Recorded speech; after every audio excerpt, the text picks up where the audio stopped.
Blazing Hot 91, the Blazing Hot Morning Show. It is Wednesday. That means we take a pause for the cause for health healing and Hampton Roads.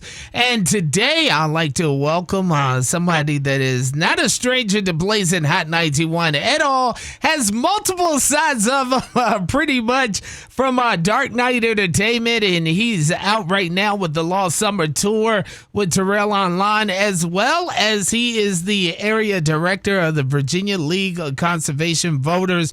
I'm talking about Charles Brown, a.k.a. Batman. Welcome to the show. Yes, sir. Yes, sir. What's going on, Doug? How you doing? Hey, good morning to you, and I'm glad to catch up to you while you're out on tour real quick and being able to talk about something that we talk about all the time here in the 757. I know you come on the show quite a bit, and we really talk about getting down and being able to register to vote and being able to be counted and to be able to stand up and vote. All right, let's talk about it real quick because we got a major election about to come up on November the 3rd, and we need to get information out to our public about what is it and how we need to go about the process of registering to vote.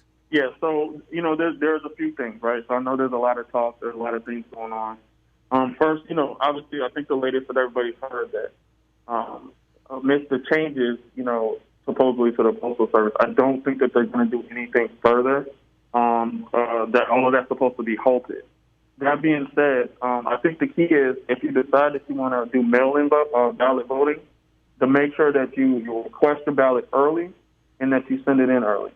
Also, I think it's important to know that if you do actually get a ballot and you fill it out and you're not sure if you want to actually mail it in, you can hold on to that ballot and take it with you on Election Day to a poll and drop it off. So that's important for people to know as well. Third, starting September 18th, you can actually early vote in person. Now, this is an option that I'm personally going to do, so it doesn't mean that you guys have to do it too, but I want to make sure that everybody understands that's an option. September 18th, you can go to your local registrar and actually vote in person. All right? So those are three of the key things, that I wanted to make sure that I updated everybody on. As well as, for just voter registration in general, right? So I think we talked about this the last time. Mm-hmm. If you are 17 years of age, but you will be 18 by Election Day, you can register to vote now. That's the thing. So I want people to be very clear on that. Also, if you've moved recently or since the last election, you should update your voter registration information so you are up to date, you're current, and you understand which polling place that you should be at. Also, if you've gotten married or divorced since the last time that you voted, you should probably update your information as well because normally, a name change. A name change would normally indicate that you probably were moved as well. So it all kind of goes together. But, this is all information I wanted to make sure that was shared and put out. Mm-hmm. And I thank you guys so much for partnering with us to make sure everybody's informed. It's important that you have your voices heard, that is respected, and that you do what you need to do to make whatever choice is good for you and your family.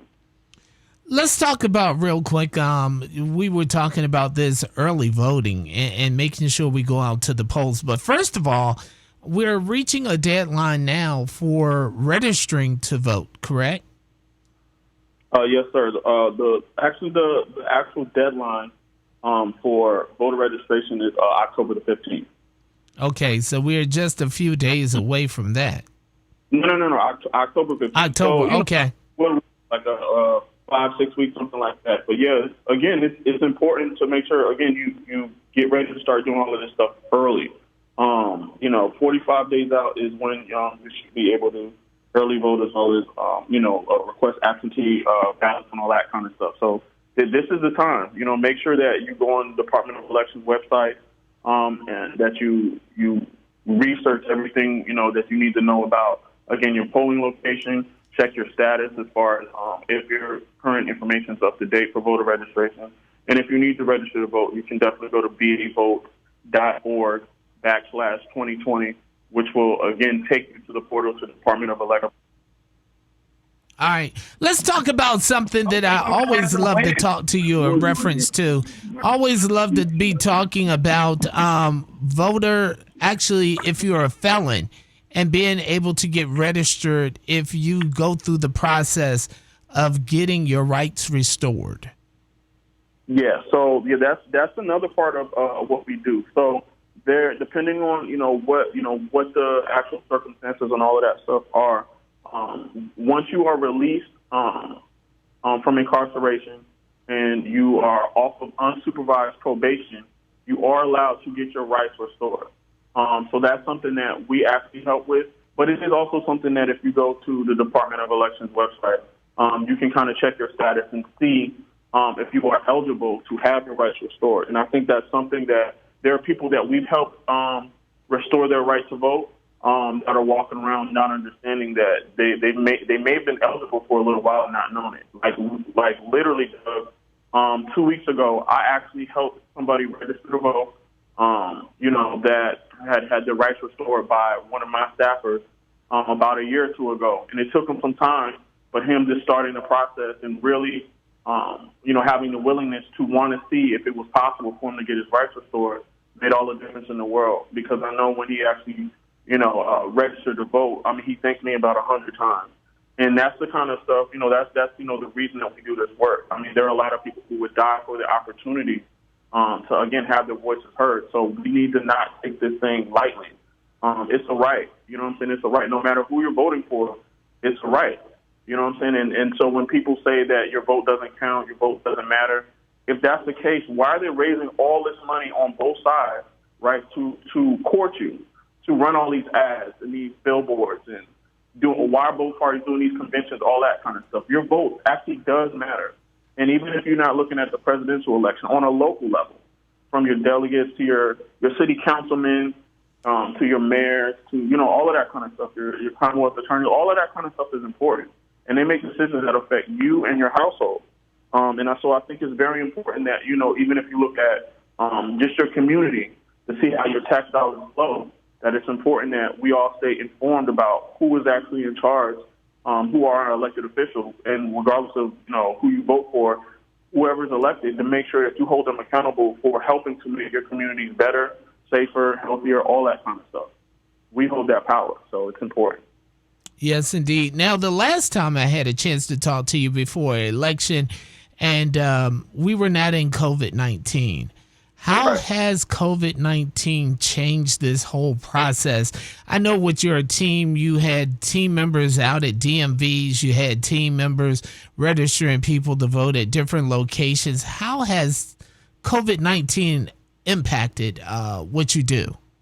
Right. So, the organization we work for, Virginia League of Conservation Voters Education Fund, we work for a really good organization. So instead of, laying anybody off or furloughing anybody, they kept our entire staff on payroll. And, we worked out a way to do phone banking. So we're just reaching out to people by phone and asking them, do you need assistance, getting your stuff up to date? Are you registered to vote? Do you need community resources? That kind of stuff.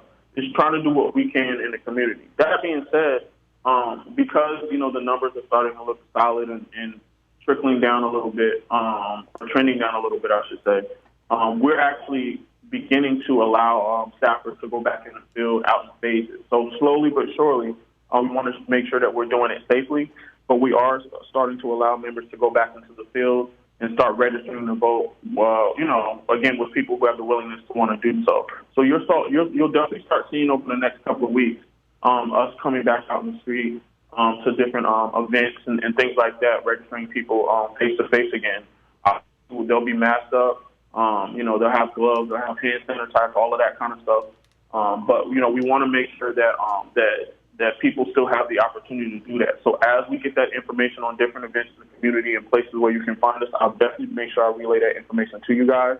So you guys have a hub, you guys have some places where you can find our staffers where they can actually help you and answer questions if need be to help you through the process of getting registered to vote. There you go. We have just a few more moments left in Health Healing and Hampton Roads. Any final words you want to leave, Batman? I'm from Virginia, so I take pride in the fact that, that I have a job where not only does our organization care about our employees, right, our staffers, but also, deeply cares about the community. And so, again, over the past 3 years, we registered probably over 70,000 Virginians. So all we're trying to do is, again, make sure that anybody who has the willingness to want to vote has their voices heard. Anybody who has served their time, has come home, is on unsupervised probation, that we try to help them restore their rights to vote. So, I think it's very important that everybody understands the time that we're in. And again, because we are a nonprofit and a nonpartisan organization, we don't really care what party, what candidate you vote for. Do you have a willingness to vote? If you do, we can help and we want to help. And I think it's important that everybody has their voices heard. Everybody deserves to have their voices heard. Everybody deserves change in their communities. We all want better for our families, for the people around us that we love and care about. So, I would encourage everybody to not sit on the sidelines. It's important. This thing is coming up very soon, and we should all be alert and aware of everything that's going on. VA votes, that's what we're on. VA votes. VA votes. There you go. Make sure you go out and register yourself to vote, and then go out and show action and vote 2020. There you go. VAvotes.org, and you can find all that information on our website, WNSB Online.org. That's WNSBonline.org, and you can find out all the information. Thank you so much, Charles Brown, aka Batman, Area Director for Virginia League of Conservation Voters. Please be safe out on the road while you're performing your acts of, being out there on that Lost Summer tour. Thank you, sir. I appreciate it. I'll be home soon, everybody.